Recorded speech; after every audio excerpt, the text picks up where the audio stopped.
They talk about a regenerative relationship with nature. And their movement has seen one of the most successful rallies in recent memory. Are they the new Greta Thunbergs of Singapore? My guest today is a member of the Singapore Climate Rally, a man with four names. He is Kristian-Marc James Paul. Welcome, Kristian, to Inconvenient Questions. Thank you for having me. Okay, so let's dive right in, yeah? Let's talk about where we are today with regards to climate reform. So this is something you're clearly passionate about, and your movement has, made great leaps and bounds, right? There have been many cartoons, memes, commentaries, that post-COVID-19, we should not be looking to return to normal, but that we should be looking for a new normal. Can you paint us a picture of what this new normal looks like, at least for Singapore? Sure. I think something that's quite important to us, and something that I think we're hoping gets across also, is that we don't necessarily want to just reduce carbon emissions, and that we're not necessarily just focused on, I guess, that particular facet of shifting away from fossil fuels. That's not necessarily, it is important and very necessary, but also I think what we're interested in is that this transition away from fossil fuels is one that is just, that is one that is holistic. And I think something that we're trying to articulate a lot more now also is this idea of climate justice. And what that means is that with transitioning away from fossil fuels, which I guess already alludes to that kind of new normal that we want, comes, I guess, a lot of attention and significant attention to all the existing social inequalities that exist. And a lot of it is due to, I guess, models of economic growth, which also is obviously tied to fossil fuels and things like that. Ideas of income inequality, ideas of how are we going to distribute, healthcare, how do we take care of the people most disproportionately affected already. And I think to some extent, obviously COVID-19 has shown us that all these things, there are gaps that we need to address. And so I guess the new normal is not only just obviously moving away from our dependence on the petchem industry. Singapore is very reliant on that, and moving towards renewable sources of energy, but also then trying to see if we can shift how we think about our economy, whether or not we can move away from ideas of GDP, of endless growth, and think more in terms of communitarianism, ideas of taking care of one another. In Singapore, we're also quite averse to this idea of welfare, and how can we reintroduce that kind of rhetoric, I suppose, and then try to get people to understand that mutual dependence is actually something which we have seen, I think, quite a bit come up through COVID-19, can actually be very valuable if we sustain that and if we build that. So I guess those are the main broad strokes, but something that I think I guess kind of like the catchphrase that has become quite, has gotten a lot of capital around the world, a lot of clout is just transition. And so that's kind of what I guess is kind of what we want to sell, I guess, the idea that the transition must be just, it must be premised on equity and justice. I think that's a very interesting concept about a transition, right? Because then that presents the conundrum of the now and the next. But let's deal with just the now, right? As part of your call to action, you talk about, it's a very noble cause. You talk about intersectionality and things like that. You've asked for the Singapore government to raise things like their carbon tax.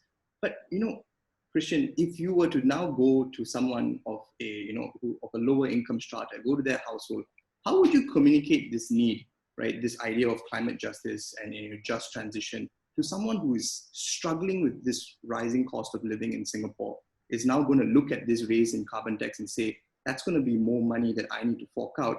How am I going to put food on the table right now? Yeah, I think it's pretty interesting, I guess, this phenomena in Singapore where I guess people, especially like, I guess, middle class, working class, always seem to identify with like the wealthy more than they do with some of our lowest income earners, and they think that a carbon tax or an increase in carbon tax immediately means an increase in prices to them, which is not necessarily true. I think that is something that the state can indeed control, and I think what we're trying to articulate is that an increase in carbon tax actually, if redistributed equitably, can indeed actually help people from, I guess, lower income households, because that money that comes from, I guess, the biggest emitters can be redistributed in terms of obviously providing more money to them, but also things like if we are trying to retrain people, if we're trying to take care of the people while they go through retraining, especially people who are in like the petchem industry. As we move away from that, we do need to take care of them. We don't necessarily just want to leave them, you know, out dry. All this money that comes from, I guess, increasing carbon tax can go towards trying to even out income inequality. And I think that's something that we want to try and articulate, and always trying to tie it to, like, as you said, very material needs, I suppose. You know, the reality is that, yes, these people have bills to pay, and you know, they have to put food on the table. And I mean, we've seen also, and it's quite known that food insecurity is such a big thing in Singapore, right? These are incredibly material, immediate concerns. And these concerns, to a great extent, could be alleviated if income was distributed more fairly, if the people who are emitting the most and contributing the most to the climate crisis, which is the petchem industry, you know, the banks financing the industry, if those people pay the most for it, then none of this money will have to, none of these inequalities will have to trickle down to the lower income households, and it wouldn't exacerbate income inequality even more. And I saw, yeah, go on. I think that's exploring all the nuances and angles for this particular issue, right? But you know, if I was someone who was struggling to put food on the table, I'd be asking, why hasn't that been done until now? What assurances do I have that, you know, that you will get that institutional support, that you will be able to rally this kind of civil discourse that actually results in actionable change that translates something to me? I'm not seeing that right now. We have carbon taxes right now. Why is it not being redistributed? Where do you think that the impediment lies? I think that is a good question, and I think a question that we're still trying to answer, because I think if we knew the answer, we'd probably be living in a different world. I mean, I guess a lot of it. I mean, I think there are a lot of factors, I suppose, given, like, I guess, yeah, Singapore's socio-political context also, right? The idea that you know, I guess civil discourse is not necessarily something a lot of Singaporeans are familiar with, but also at the same time, I mean, you know, speaking candidly, right, there is an element of fear or an element of self-censorship in terms of not necessarily wanting to come out and criticize the state or criticize, like, institutions of power. I think that's part of it, but also at the same time, the government also, I think, is incredibly smart in trying to have as much as possible a lot of closed-door dialogue sessions. You know, I think to some extent maybe to keep some groups at bay, right? From trying to build a larger mass movement.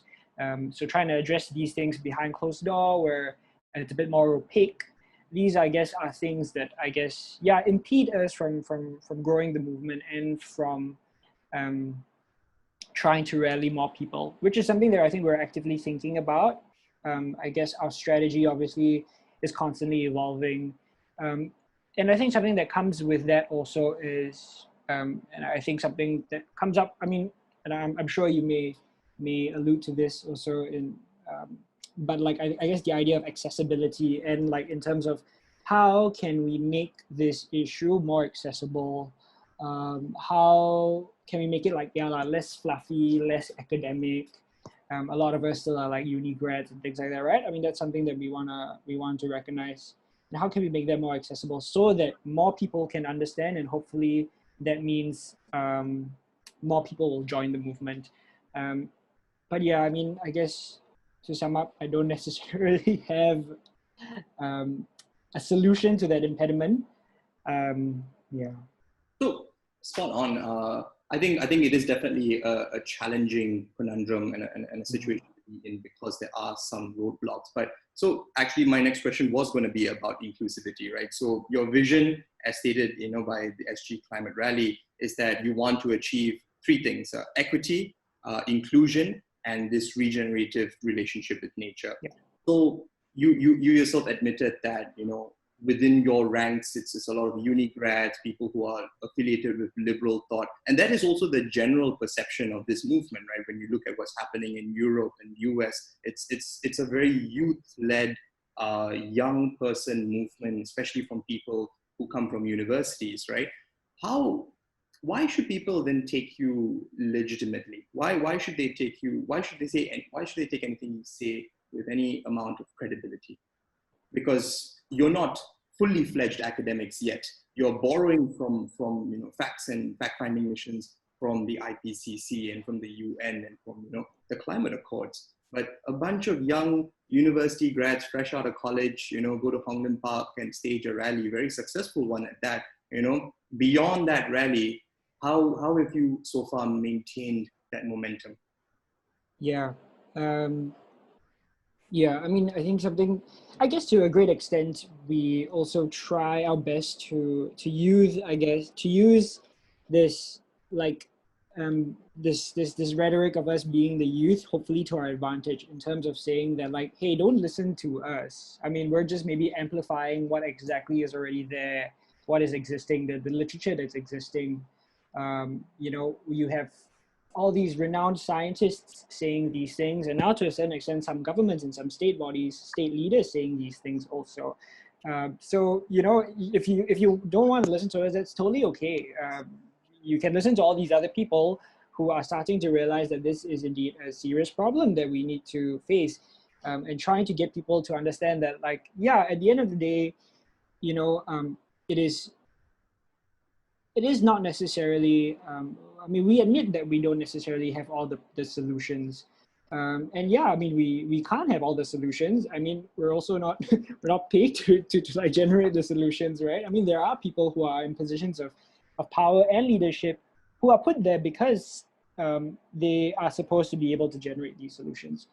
I guess what we're trying to do and what we're trying to articulate is that, like, at the end of the day, these things are, I mean, they're facts already and they're out there. We're just trying to point people to that direction so that they also get become aware of these things, and then they can also start redirecting their concerns and questions to actually the right people, the people who control our country, the people who churn out solutions.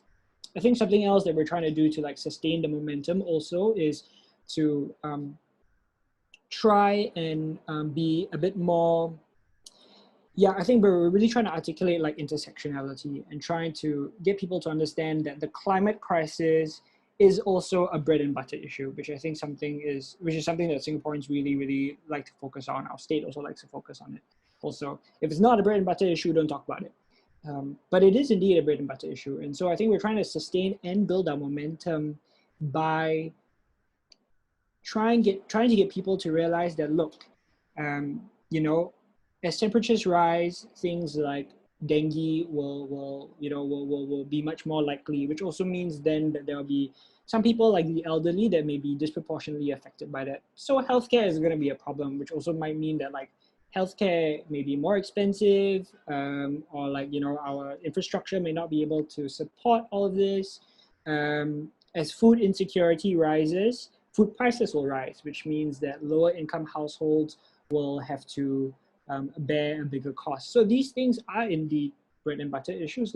It's a very dire picture you're painting. I think most people will concur with that. Yeah. But so just to maybe probe a little bit deeper, there seems to be a lot of uncertainty, right? Sure. In terms of where we're going with this, whether people will believe what you are saying and the credibility of such a movement. So Kristian, we've known each other a while, and I've known you to be a stand-up, passionate guy, who's very vocal. But you, by your own admission, you are generally a quiet person. So can I ask, what drove you to step into a public spotlight like this, especially one with so much scrutiny? When you look at the similar protests around the world, not always received favorably. Essentially, what I'm asking you is, very quickly, what drives you? Sure. What drives me? Wow. I don't know, man. I think,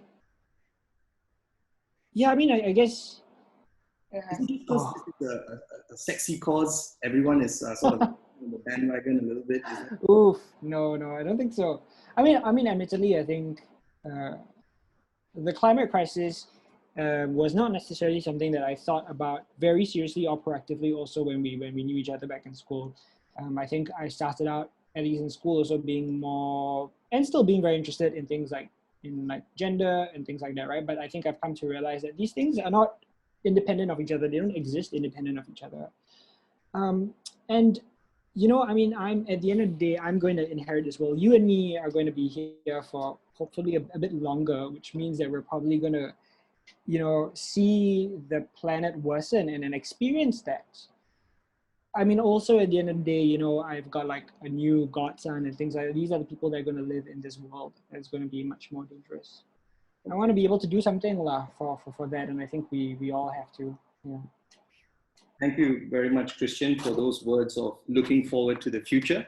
Hopefully not just on Fridays. Thank you very much. Thank you.